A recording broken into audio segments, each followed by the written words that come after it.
Welcome back to another video. आज हम बात करने वाले हैं सेंट जेवियर्स कॉलेज रांची में एडमिशन से रिलेटेड। तो बहुत लोग जो है क्वेश्चन पूछ रहे थे और हम उनका डाउट सॉल्व नहीं कर पा रहे थे क्योंकि हम बिजी थे कुछ और टॉपिक को लेके। ई कल्याण का वीडियोस बना रहे थे तो उसी में बहुत सारा डाउट आ रहा था कि एडमिशन कैसे लें, फॉर्म कैसे भरें, इसका एक डिटेल वीडियो बनाइए। तो आज हम लोग आ गए हैं और इसका सारा डिटेल वीडियो हम बनाएंगे। सारा जितना भी एडमिशन से रिलेटेड जितना भी डाउट होगा सारा डाउट को हम सॉल्व करेंगे और जितना से जितना हो सके आसान तरीके में आपको बताएंगे कि फॉर्म कैसे भरना है, एक एक डिटेल्स बताएंगे। तो बने रहिए हमारे साथ और देखते रहिए लेजेंड्स ऑफ जीके।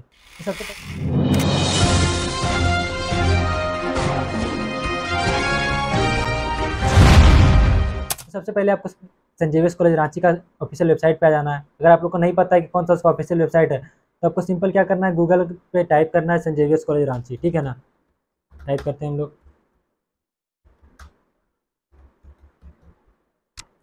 उसका देखिए क्या खुलता है। उसका ऐसा करके वेबसाइट आ जाएगा, यहाँ देखिए SXCRAN.org है, यही है उसका सेंट जेवियर्स कॉलेज रांची का ऑफिशियल वेबसाइट। आपको यहाँ पे क्लिक करना है। जैसे ही खोलेंगे वहीं सामने ही सब कुछ दिखेगा। देखिए जैसे ही आप खोलें आपको एकदम वेलकम जैसा करेगा कि देखिए अभी जो एप्लीकेशन एडमिशन संबंधित जानकारी के लिए यहाँ संपर्क करना है आपको। उसके साथ साथ देख लीजिए online applicants form are invited for undergraduate, मतलब कि यूजी के लिए जो अभी ऑनलाइन एडमिशन चल रहा है। साथ साथ नीचे एक टैब है कि एडमिशन 2023 अंडर ग्रेजुएट और पोस्ट ग्रेजुएट दोनों का जो है अभी चल रहा है एडमिशन। ठीक है, लास्ट डेट कब तक है? 20 जून तक, इसी महीने में 20 तारीख तक, यानी कि आज कितना तारीख हो गया? आज है 13 और 7 दिन बचा हुआ है। अगर आप अप्लाई नहीं किया तो अप्लाई कर लीजिए। तो अप्लाई करने के लिए आपको कुछ नहीं करना है, सिंपली अप्लाई ऑनलाइन पे जाएंगे आप लोग। अप्लाई ऑनलाइन पे जाने के बाद देखिए आपको क्या खुलता है। एक ऐसा विंडो खुलेगा, इसमें देखिए सब कुछ लिखा हुआ है कि आपको ऑनलाइन करने के लिए क्या क्या इंपॉर्टेंट डॉक्यूमेंट्स लगेंगे और उसका क्या क्या मतलब वेरिफिकेशन का प्रोसेस है, क्या क्या गाइडलाइंस है। तो सबसे पहले हम लोग ये जान लेते हैं कि ये जो अंडर ग्रेजुएट का कोर्स होने वाला है 4 साल का होने वाला है न्यू एजुकेशन पॉलिसी के तहत, जो 2020 में आया है। ठीक है ना, तो उसी के तहत जो एडमिशन चल रहा है अभी। तो उसमें से सबसे आपको इंपॉर्टेंट डॉक्यूमेंट्स क्या क्या लगेगा जब आप ऑनलाइन अप्लाई कर रहे हैं। तो इंपॉर्टेंट डॉक्यूमेंट्स के लिए हम यहाँ देख लेते हैं, documents required for online application form. हम लोग डॉक्यूमेंट में चले जाते हैं, फिर जानकारी ले लेते हैं। सब कुछ डॉक्यूमेंट आप एक साथ रखेंगे, उसका अप्लाई करेंगे तो ज़्यादा बेटर रहेगा। ठीक है ना, तो डॉक्यूमेंट्स में देख लीजिए आपका टोटल 7 डॉक्यूमेंट्स है इंपॉर्टेंट, जिसमें से पहला जो है कैंडिडेट का वैलिड ईमेल आईडी और मोबाइल नंबर रहना चाहिए, जिसमें आपका ओटीपी जाएगा। बाद में जो आपका वेबसाइट में आपका एडमिशन हो जाता है तो लॉगिन करने के लिए आपको ईमेल और मोबाइल नंबर लगता है। ठीक है ना, इसके साथ साथ एक फोटो लगेगा, कलर फोटो, जिसका बैकग्राउंड व्हाइट या ब्लू होना चाहिए। और इसमें से एक इंपॉर्टेंट चीज़ है कि आपका दोनों ईयर्स उसमें दिखना चाहिए, दोनों कान दिखना चाहिए। ठीक है ना, इसके साथ कैंडिडेट का एक सिग्नेचर रहना चाहिए, मतलब व्हाइट पेज में आप सिग्नेचर कर लीजिए, उसका फोटो खींच कर अपलोड करना होगा। वो जो फोटो रहेगा वो 550 KB का होगा जेपीजी फॉर्मेट में। ठीक है ना, उसको आप कंप्रेस कर सकते हैं। और एक 12th क्लास का मार्कशीट लगेगा आपका, या तो मतलब इंटरनेट का कॉपी होना चाहिए या ओरिजिनल स्कैन करके उसको अपलोड कर सकते हैं। ठीक है, इसके साथ साथ आपको क्या लगेगा, अगर आप रिजर्वेशन कैटेगरी में आते हैं, ST OBC या फिर SC में आते हैं तो आपको क्या लगेगा, कास्ट सर्टिफिकेट लगेगा ओरिजिनल, उसका मतलब कि स्कैन करके। इसके साथ अगर आप डिफरेंटली एबल्ड सर्टिफिकेट में हैं, फिजिकली डिसेबल्ड हैं, तो उसके लिए आपको अलग से सर्टिफिकेट लगेगा। इसके साथ साथ अगर आप मतलब क्रिश्चियन है तो उसमें आपको बैप्टिज्म का सर्टिफिकेट लगता है, रोमन कैथोलिक कैंडिडेट्स के लिए और क्रिश्चियन दोनों के लिए, मतलब बैप्टिज्म का सर्टिफिकेट लगेगा आपको। ठीक है ना, इतना सारा डॉक्यूमेंट जो है ओरिजिनल लग गया। इसके साथ साथ जब आप अप्लाई कर दिए उसके बाद आपका लिस्ट में नाम आ गया तो इसके साथ साथ इसके बाद क्या होता है, वेरिफिकेशन होता है। वेरिफिकेशन में आपको कौन कौन सा डॉक्यूमेंट लेके जाना होगा? वेरिफिकेशन के लिए ये सारा डॉक्यूमेंट जो है रिक्वायर्ड है। जब वेरिफिकेशन के लिए आप कॉलेज जाएंगे, लिस्ट में नाम आने के बाद का ये प्रोसेस है। तो आपको कौन कौन सा डॉक्यूमेंट लेके जाना होगा? ओरिजिनल 10th का सर्टिफिकेट लेके जाना होगा, जिसमें कि आपका नाम दिखता हो, फादर्स नेम दिखता हो, डेट ऑफ बर्थ दिखता हो। इसके साथ साथ आपको मतलब जिस कॉलेज से आप 12th किए होंगे वहाँ से आपको, या फिर कॉलेज या स्कूल से, वहाँ से CLC देगा, वो CLC या SLC वो लेना है। इसके साथ साथ आपको माइग्रेशन भी लेना है। ये दूसरा हो गया। तीसरा क्या है, कैरेक्टर सर्टिफिकेट, जो कि मस्ट है। आपको ओरिजिनल जो है स्कूल या कॉलेज जहाँ से भी आप 12th किए हैं, 11 12, वहाँ से एक कैरेक्टर सर्टिफिकेट बनवा के लाना होगा, जिसको ये कॉलेज में सबमिट करना पड़ता है। इसके साथ आपको 12 का जो मार्कशीट है उसका जेरोक्स लगेगा 2 कॉपी, और एडमिट कार्ड जो 12th का है उसका 1 कॉपी जेरोक्स लगेगा। इसके साथ साथ रिसेंट कलर फोटोग्राफ जो आपने वहाँ अपलोड किया था वही सेम फोटोग्राफ आप यहाँ पे 2 से मतलब 4 फोटोग्राफ रहेगा, 2 स्टैम्प साइज और 2 जो है पासपोर्ट साइज। ठीक है, स्टैम्प साइज मतलब पासपोर्ट साइज जो छोटा आता है। इसके साथ साथ हमको इनकम सर्टिफिकेट लगेगा, अगर आप रिजर्वेशन कैटेगरी में है तो कास्ट सर्टिफिकेट लगेगा। इसके साथ साथ anti ragging declaration and undertaking लगेगा, मतलब एक फॉर्म आता है एंटी रैगिंग का, उसको भर देना, उसमें साइन करके उसको देना पड़ेगा जब डॉक्यूमेंट वेरिफिकेशन के लिए आएंगे तब। ये हो गया हमारा इंपॉर्टेंट डॉक्यूमेंट्स। और अब हम लोग देख लेते हैं कि इसका क्या क्या ऑनलाइन फॉर्म जो हम लोग भरते हैं उसका क्या क्या स्टेप्स है, मतलब सबसे पहले क्या करना पड़ता है, उसके बाद क्या करना पड़ता है, उसके बाद क्या करना पड़ता है। ठीक है ना, तो इसका जो मेन स्टेप है ये 3 स्टेप में होता है। ठीक है, सबसे पहला स्टेप क्या होता है, रजिस्ट्रेशन का। तो रजिस्ट्रेशन में हमको क्या क्या करना पड़ता है देख लीजिए।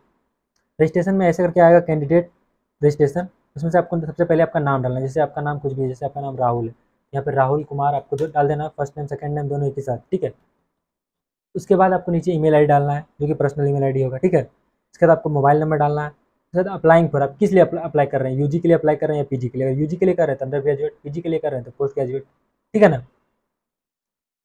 इसके साथ साथ आप आगे बढ़ेंगे, उसके बाद आपको पासवर्ड डालना होगा एक, मतलब ये रजिस्ट्रेशन का पासवर्ड है कि मतलब कुछ भी आप डाल सकते हैं, मतलब उसमें पासवर्ड में मतलब मोबाइल नंबर डाल दीजिए या फिर कुछ भी, मतलब वर्ड्स और लेटर का मिक्स करके डाल सकते हैं। फिर जब आप पासवर्ड डाल देंगे 2 बार तो उसका सबमिट कर देंगे। ये सबमिट होने के बाद आपको क्या देगा, एक रजिस्ट्रेशन नंबर देगा और आपको पासवर्ड से लॉगिन करना है, ठीक है। अब ये जब आप लॉगिन कर लेंगे पासवर्ड से, ये तो फर्स्ट प्रोसेस हो गया, रजिस्ट्रेशन हो गया आपका। रजिस्ट्रेशन के बाद क्या करना पड़ता है, रजिस्ट्रेशन के बाद अगला स्टेप आता है पर्सनल डिटेल का, ठीक है। तो पर्सनल डिटेल आप तभी भर पाएंगे जब आपका रजिस्टर हो जाएगा, आपका ईमेल लगेगा, उसके बाद फिर पासवर्ड लगेगा। तो हम तो रजिस्टर अभी किए नहीं है, ठीक है। आप जो रजिस्टर करेंगे तो आपको बतला दे रहे हैं उसमें क्या क्या लगेगा। आपको रजिस्टर्ड ईमेल डालना है, फिर आप पासवर्ड डालेंगे, ठीक है। ये जब आप कर लेंगे उसके बाद आपको क्या करना है, उसमें भरना पड़ेगा पर्सनल डिटेल। तो पर्सनल डिटेल में आदमी क्या क्या भरता है, पर्सनल डिटेल में आप क्या क्या भर सकते हैं, जैसे आपका नाम भराएगा, फादर्स नाम भराएगा, मदर्स नेम भराएगा, इसके साथ साथ आपका डेट ऑफ बर्थ डलाएगा, ठीक है।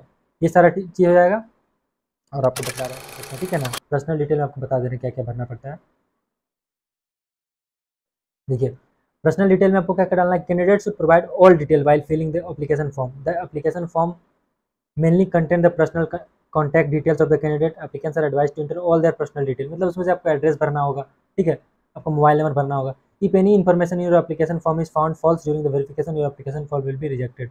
और जब वेरिफिकेशन होगा और उसमें से एक भी मतलब आपका एड्रेस या कुछ ऐसा कुछ मतलब मिसमैच हो जाएगा तो आपको वो रिजेक्ट कर देगा, फिर आपका एडमिशन नहीं होगा, ठीक है ना। पर्सनल डिटेल आप जैसे भरेंगे, इसके साथ साथ नेक्स्ट स्टेप आता है एजुकेशनल डिटेल्स भरने का, ठीक है ना। देख लीजिए यहाँ पे, ये जब आप भरेंगे तो उसके बाद जो तीसरा आता है वो है एजुकेशनल डिटेल्स भरने का। एजुकेशनल डिटेल्स में आपको क्या क्या भरना है, 10th का आपको सब कुछ भरना है, ठीक है ना। देख लीजिए, एजुकेशनल डिटेल्स में आपका ऑल एजुकेशनल डिटेल, वहाँ मतलब 10th का बॉक्स रहेगा, 10th में आप कितना मार्क्स लाए थे, 10th में आपका कौन कौन सा बेस्ट 4 सब्जेक्ट का मार्क्स भरना है, उसके साथ टोटल मार्क्स, उसके बाद आपने कितना परसेंटेज लाया। उसके बाद फिर सेम 10th का भरने के बाद 12th का भरेंगे, उसके बाद एजुकेशनल डिटेल आपका फुल हो गया। क्योंकि आप ग्रेजुएशन में एडमिशन ले रहे हैं तो 10th और 12th का लगेगा। अगर आप पीजी में ले रहे हैं तो 10th 12th और ग्रेजुएशन तीनों का लगेगा, ठीक है ना। उसका चौथा आता है कोर्स आपको चूज़ करना है।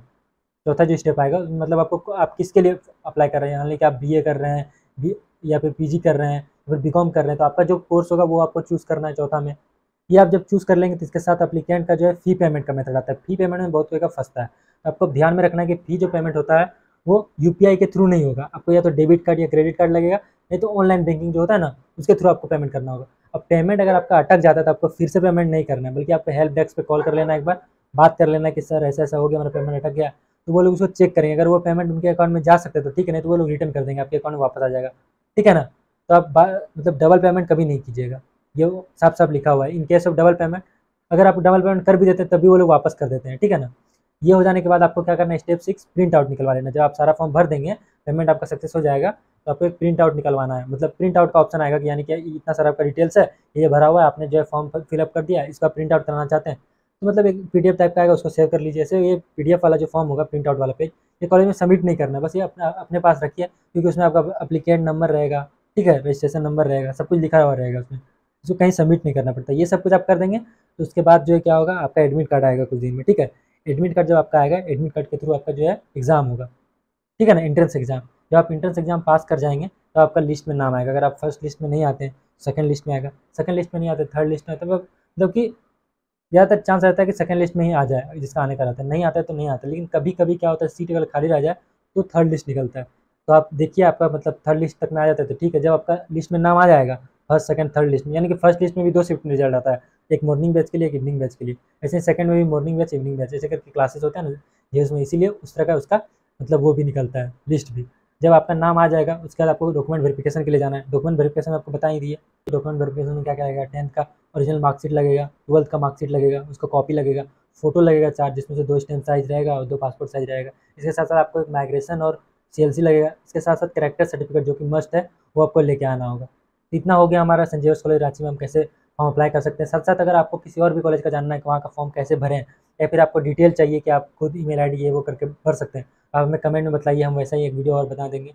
साथ साथ सेमेस्टर 6 का जो है संजय कॉलेज रांची का रिजल्ट आ चुका है, तो वो भी आप लोग चेक कर सकते हैं। इसके साथ साथ ई कल्याण से रिलेटेड अगर आपका कोई डाउट होता है तो वो भी आप पूछिए, वो भी हम बता देंगे। और आपको यही बता दें कि ई कल्याण का जो पेमेंट है वो भी आ चुका है। अगर आपका नहीं आया है तो आप हमें कमेंट में बताइए आपका फॉर्म कहाँ अटका हुआ है, आपको हम हेल्प करने की कोशिश करेंगे, ठीक है। तो आज के वीडियो में बस इतना ही। ऐसे और ऐसे ही और इन्फॉर्मेशन के लिए बने रहिए हमारे साथ और देखते रहिए legends of the year. Thank you, thanks for watching.